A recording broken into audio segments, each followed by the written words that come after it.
최근 학교에서 집단 디지털 성범죄가 벌어지고 있다는 신고가 잇따르면서 파문이 일고 있습니다.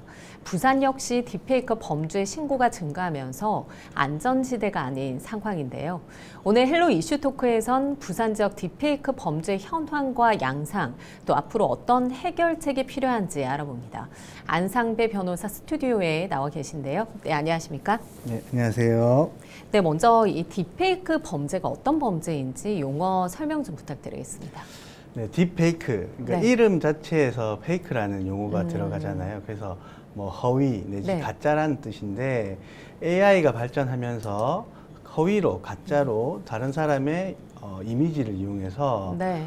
음란 영상물 같은 걸 만드는 범죄를 말하는 건데 방금 말씀드린 것처럼 이게 단순한 어떤 동영상을 만드는 게 아니고 음란 네. 영상을 만들다 보니까 딥페이크 범죄라고 지금 부르고 있는 상황입니다. 네, IT 기술이 워낙 빠르게 발전하다 보니까 이런 딥페이크 범죄 또한 굉장히 고도화되고 있다고 들었거든요. 네. 좀 어떤 수준까지 좀 만들어낼 수 있는지 궁금한데요. 사실 예전에만 하더라도 네. 다양한 각도의 사진을 조합을 해서 만들면 이게 전문가가 아니면은 이게 네. 바로 합성이다라고 알 정도로 그런 상태의 이제 기술이었는데 요새는 네. 사진 하나만 딱 넣고 한 5분만 지나도 감쪽같이 영상이 하나 만들어져요. 그게 요새는 텔레그램 방에 있는 그런 봇이라는 네. 프로그램이 있습니다. 그래서 그 프로그램에 사진만 넣으면은 바로 영상이 만들어지는, 그리고 감쪽같이 정말 실제인 것처럼 네. 그 정도로 지금 기술이 발전한 상황입니다. 네, 쉽게 만들 수 있다는 게 문제인 것 같은데 최근에 이런 뭐 딥페이크 디지털 이 범죄 피해자 또 가해자가 나이가 어려지고 있는 게 굉장히 문제인 것 같거든요. 좀 어떤 배경이 있다고 보시는지요? 아무래도 이게 MZ 세대들은 스마트폰 이용이 거의 뭐 생활화돼 네, 있죠. 그렇죠. 네. 그리고 이게 접하는 기회도 많고 어린 학생들일수록 이게 습득하는 그 능력도 좋고 빠르다 보니까 지금 제가 볼 때 초중 고등 학생 사이에서는 이게 하나의 놀이처럼 A라는 친구, B라는 친구, C라는 친구가 이걸 각자 만들어서 누가 더 잘 만들었냐, 내가 더 기술이 뛰어나다, 이런 식으로 지금 놀이로 확산되고 있는 상황인 것 같아서 많이 걱정됩니다, 진짜. 네. 학생들이 이게 범죄라는 것조차도 인식하지 못한 채 좀 놀이 문화로 좀 자리 잡았다, 이런 위험성을 보고 계신 것 같은데 부산 지역 내에서도 사실 초중고 중심으로 딥페이크 범죄 지금 증가하고 있거든요. 좀 대표적인 사례가 있을까요? 일단 작년 5월경으로 기억하는데요. 네. 서울대 N번방 사건이 사회적으로 큰 이슈가 됐었고, 그 이후에는 인하대 등 전국에서 이제 대학교에서 동아리라든지 뭐 이제 동기 친구들 사진을 이용한 범죄가 좀 주로 있었습니다. 근데 부산 지역에서도 안타깝게 9월 4일날 부산 경찰청에 따르면은 10대 3명이 지금 이제 2명은 구속 송치가 됐고 1명은 불구속으로 입건이 됐는데요. 1명 같은 경우에는 뭐 자신의 친구라든지 그리고 뭐 연예인 등의 얼굴을 합성을 해서 딥페이크 성착취물을 한 1,200여 개 만들었고요. B라는 학생은 이거 엄청납니다. 한 5만 개 정도를 만들어서 10대들이 그런 범죄를 저질렀다는 거죠? 3명 다 10대입니다. 네. 그렇군요. 그 말씀하신 것처럼 뭐 범죄 가해자들이 굉장히 나이가 어려지고 있는 게 문제인 것 같습니다. 좀 처벌 기준이 있을까요? 뭐 촉법 소년이라고 하면 사실 뭐 법의 저촉을 받지 않는 경우가 대부분이잖아요. 좀 어떤 처벌을 받게 되는 건가요? 일단 지금 요 딥페이크 범죄를 처벌하는 규정은 성폭력 범죄 성폭력 특별법에 보면은 제 14조 2항에 이렇게 처벌하고 있습니다. 단순히 그 영상을 만들어서 유포를 하거나 하면은 5년 이하의 징역 또는 5천만 원 이하의 벌금에 처해질 수가 있고요. 만약 이거를 내가 이제 영리를 목적으로 이득을 취하려고 하는 목적으로 대량 생산하거나 그럴 경우에는 7년 이하의 징역까지 처할 수 있도록 되어 있고요. 방금 말씀드린 것처럼 이제 범죄 가해자 연령이 계속 낮아지고 있는데 우리나라 소년법상으로는 만 네. 19세 이하의 학생을 다 소년법으로 이렇게 규정을 하고 있는데 여기서도 세 단계로 나뉘어져요. 네. 그래서 만 10세 이하, 만 10세부터 14세 미만, 네. 14세 이상에서 19세까지. 그러면 만 10세 미만의 경우에는 아예 어떠한 처벌도 받지 않아요. 그렇군요. 네, 그거를 범법소년이라고 네. 우리가 익히 많이 하는 그런 이제 그 단어처럼 촉법소년. 네. 촉법소년은 만 14세 이상부터 그렇죠. 만 10세 이상부터 만 14세 이하 네. 미만까지를 말하는데 촉법소년은 형법상의 처벌은 받지 않아요. 대신에 소년법상의 보호처분을 받는데 이 친구들이 이걸 이제 악용을 하는 겁니다. 이제 내가 형법상의 네. 촉법소년이니까 나는 범죄를 저질러도 형사처벌을 받지 않아. 네. 이 애들이 더 이제 똑똑해져서 이걸 다 알고 있는 거예요. 네. 이 법에 어떤 허점을 지적하지 않을 수 없을 것 같거든요. 이 부분에 대해서 좀 어떻게 생각하실까요? 딥페이크 지금 이 범죄의 가장 큰 입법 불비는 네. 단순하게 소지한 사람을 처벌하지 않습니다. 그러니까 제작을 하고 네. 배포한 사람은 처벌을 하는데 쉽게 말해서 텔레그램 방 같은 곳에서 네. 제가 이 딥페이크 영상을 돈을 주고 구매를 했어요. 제가 그냥 소지만 하고 있다고 쳤을 때 저는 처벌을 안 받는 거예요. 그러니까 처벌이 되지 않으니 이거를 더 구매를 하는 겁니다.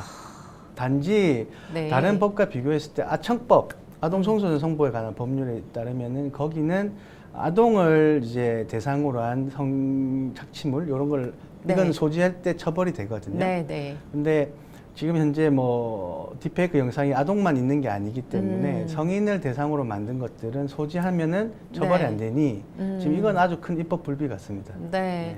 그러면 구입을 했는데 네. 뭐 소지만으로는 처벌이 안 된다는 네, 말씀이신 맞습니다. 거죠? 뭐 그게- 구입을 하는 것 자체가 잘못인 것 같은데. 그렇죠. 네. 그러니까 그거를 처벌하는 조항이 없어요. 그렇군요. 네. 이런 부분은 좀 보완이 돼야 될 것 같은데요. 좀 해당 범죄의 이제 심각성이 계속 강조되고 있는 부분이 워낙 뭐 SNS의 활용도 많고 좀 피해를 입었을 때 이 피해 속도가 굉장히 빠르게 확산되기 때문일 것 같은데요. 좀 피해자에게는 좀 어떤 영향을 좀 미친다고 보시는지요? 저도 변호사다 보니까 피해자분을 만나고 상담도 하고 사건도 처리를 하고 있는데 인격이 말살되는 수준입니다. 그러니까 그렇군요. 한번 자신의 영상이 만들어지면은 이게 유포되고 배포되는 순간 네. 정말 삽시간에 아주 광범위하게 피해가 확산되다 보니까 저희가 사후적으로 디지털 성범죄 보호센터 같은 곳에서 그리고 경찰 사이버 수사팀 같은 곳에서 아무리 찾아서 삭제를 하더라도 네. 우리가 알 수 없는 공간에 계속 떠돌고 있는 거예요.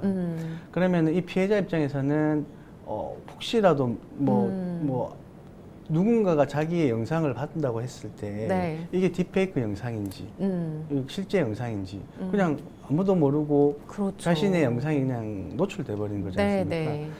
제가 볼 때는 아까 말씀드렸지만 정말 나의 인격이 말살되는 듯한 아주 큰 피해라고 보셔야 됩니다. 그렇군요. 네. 이 성인들이 뭐 20살 넘은 어떤 성인들이 이런 딥페이크 범죄를 저지르는 것도 문제이긴 하지만 아이들 뭐 앞서서 좀 놀이처럼 놀이 문화처럼 서로서로 누가 더 잘 만들었는지 이런 것들도 비교하면서 좀 놀이처럼 이 범죄가 확산되는 게 문제다 이런 말씀도 해주셨는데 어떻게 보면 학교 내에서 교육이 지금 상황에서는 굉장히 중요할 것으로 보이거든요. 부산교육청에서도 이 딥페이크 범죄와의 어떤 전쟁을 선포한 상황이고 좀 어떤 대책이 좀 필요하다고 보시는지요? 일단 지금 부산시 교육청뿐만이 아니고 지금 교육부에서도 뭐 이렇게 성명을 냈었는데 관련된 범죄를 저지른 가해자에 대해서는 형사처벌뿐만이 아니고 학교 폭력으로 이렇게 보고 학폭이 징계 수위도 가장 강력하게 처벌을 하겠다라고 지금 발표를 한 상태고요. 네. 그리고 부산시 교육청도 12일 날 9월 12일 날에 13일 날에 13일 오후 5시경에 딥페이크 성범죄 근절을 위한 캠페인을 열겠다라고 지금 발표를 했고요. 네. 거기에 맞춰서 허위 영상물 편집 합성은 장난이 아닌 범죄입니다. 이런 슬로건으로 캠페인을 열고 네. 이런 것을 학생들 그리고 학생들이 좀 많이 돌아다니는 유동인구 많은 6개 지역을 골라서 좀 캠페인을 좀 하면서 네. 청소년 시민들한테 조금 이 범죄라는 부분을 인식을 조금 개선시키기 위해서 노력을 할 거라고 지금 하고 있습니다. 네, 그렇군요.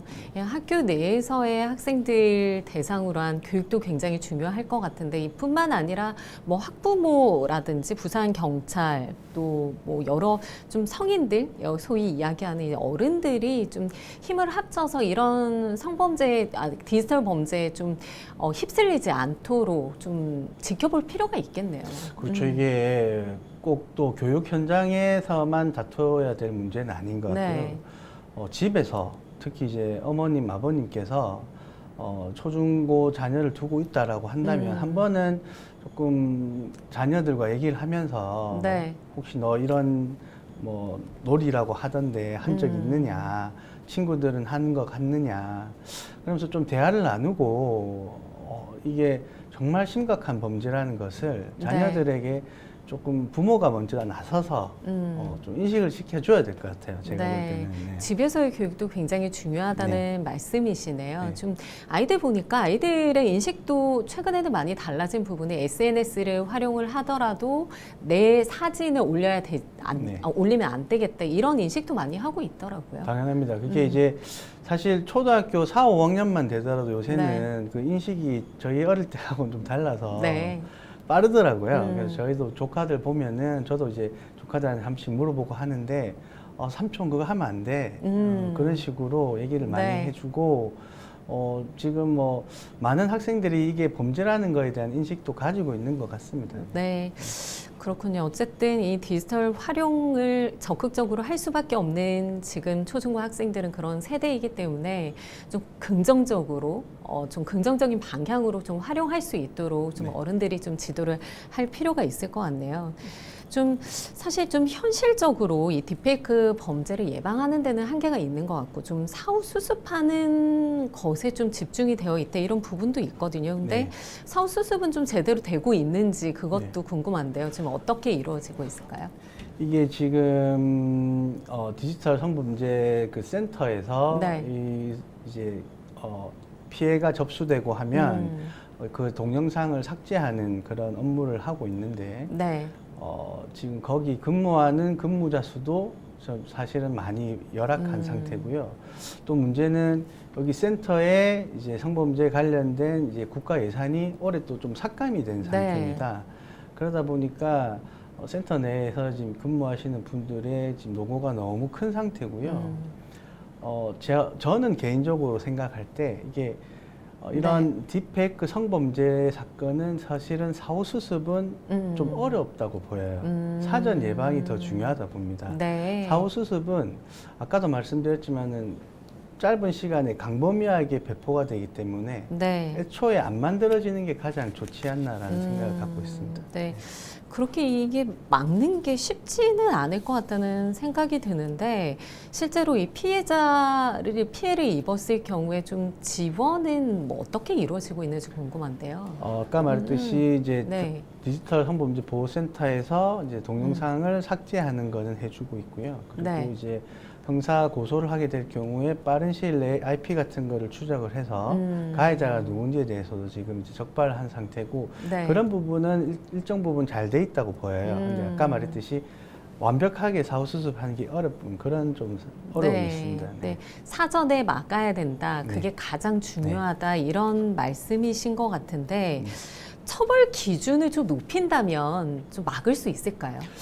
다행스럽게도 지금 여야 할 것 없이 이 딥페이크 범죄의 심각성은 다들 인식하고 있는 것 같습니다. 그래서 지금 뭐 조국 혁신당의 박은정 그 위원도 개정안을 낸다라고 하고 있고요. 지금 그 안철수 국민의힘 위원도 아까 제가 조금 문제라고 말했던 소지도 처벌하는 거, 그리고 소지한 사람이 다시 배포했을 때 2차 가해자도 처벌하는 규정, 이런 것을 새로 신설을 한 개정안을 지금 입법 발의하겠다라고 했고, 빠르면은 9월 안에 좀 입법 개정 논의가 이루어질 거라고 좀 보입니다. 네. 네, 이런 허점들을 보완하기 네. 위해서 뭐 정치권이든 네. 어디서든 지금 뭐 바쁘게 움직이는 것 같기는 한데 좀 어떻게 현장에 좀 적용이 될지 좀 실효가 있을지는 좀 지켜봐야 될 것 같네요. 네, 맞습니다. 네, 우선 뭐 딥페이크 범죄가 부산에서도 확산이 되고 있기 때문에 뭐 목격을 했다든지 피해를 입은 사례가 적지 않거든요. 좀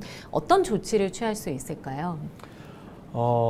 제가 볼 때는 특히 이제 이거는 학생들의 네. 관점에서 말씀드리면 발견하는 즉시 아직 미성숙한 아이이기 때문에 혼자서 좀 고민하고 끙끙 앓고 그럴 수가 있거든요. 그런데 그렇죠. 그렇게 하면 절대 안 되고 네.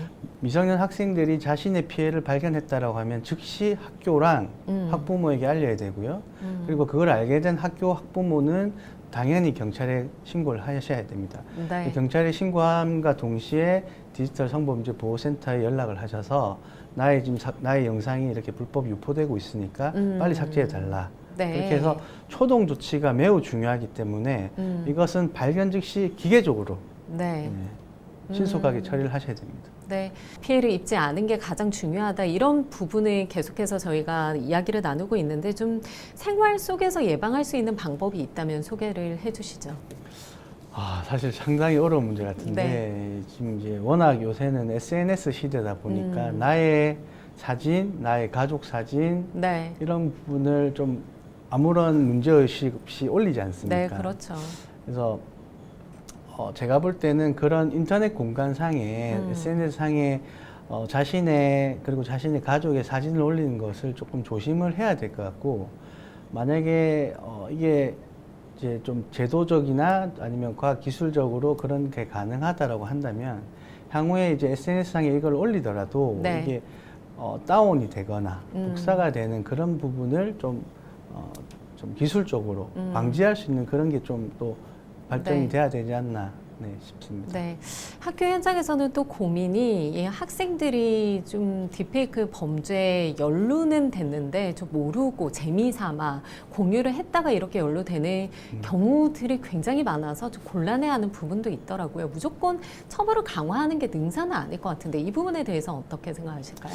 맞습니다. 실제 그래서 그 범죄가 돼서 기소까지 되는 퍼센테이지가 그래 높지는 않습니다. 그게 방금 말씀하셨던 것처럼 대부분의 10대 학생들의 그 이제 가해 수준은 네. 극히 미비한 수준이거든요. 그러니까 아까 말했던 호기심으로 만들어 본다든지 친구들 사이에 놀이척으로 만들다가 네. 이게 문제가 되니까 그만두는 그런 상황이 많아서 실제 기소까지 되는 경우는 그렇게 많지는 않아요. 근데 한 번씩 좀 이거를 팔고 구매한 사람이 많고 할 때 이득이 되는 걸 알게 되는 친구들이 네. 그 돈 얼마 벌기 위해서 아무런 제의식 없이 재생산 하다 보니까 아까 말씀드린 것처럼 뭐 1000여 개, 만여 개 이렇게까지 만들게 네. 되는데 제가 볼 때도 이게 학생들이 그렇게 다 나쁜 마음 갖고 하는 건 아니기 때문에 모든 걸 처벌하거나 할 필요는 없을 것 같습니다. 네,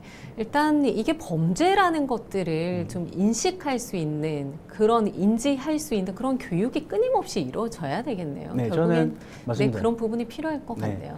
저는 학교에서 그냥 가령 이런 걸 좀 해봤으면 좋겠어요. 그러니까 이제 그 학교 내 학생이 대상이 되면 또 문제가 될 수 있으니까 네. 어떤 가상의 인물을 만든 다음에 이 가상 인물이 딥페이크화돼서 이 영상이 유포됐을 때 이분이 피해를 입는 것들을 뭐 조금 교육 영상 같은 거를 좀 만들어서 학교에 배포를 하고 이제 그런 영상들이 배포된 이후에 얼마나 큰 고통 속에 살다는 것을 그런 이제 교육 자료를 만들어서 좀 보여주고 네. 그렇게 교육을 시키면 하지마 하는 것보다는 훨씬 효과가 네. 높지 않을까 싶습니다. 그렇군요. 일단 뭐 장난으로 시작을 했다고 하더라도 뭐 피해자 입장에서는 걷잡을 수 없는 그런 심각한 평생을 가지고 가야 하는 그런 고통일 수 있기 때문에 이런 부분에 대해서 좀 사회가 좀 집중을 하고 이 부분이 벌어지지 않도록 좀 감시를 해야 되겠네요. 오늘 말씀 감사합니다. 네. IT 기술 발전으로 범죄 형태는 더욱 지능화, 고도화되고 있습니다. 이에 대한 예방책 마련은 속도를 따라가지 못하고 있는데요. 범죄를 막을 예방책 역시 더욱 빠르게 진화하고 발전하길 기대해 보겠습니다. 오늘 헬로 이슈 토크 여기까지입니다. 시청해 주신 여러분 고맙습니다.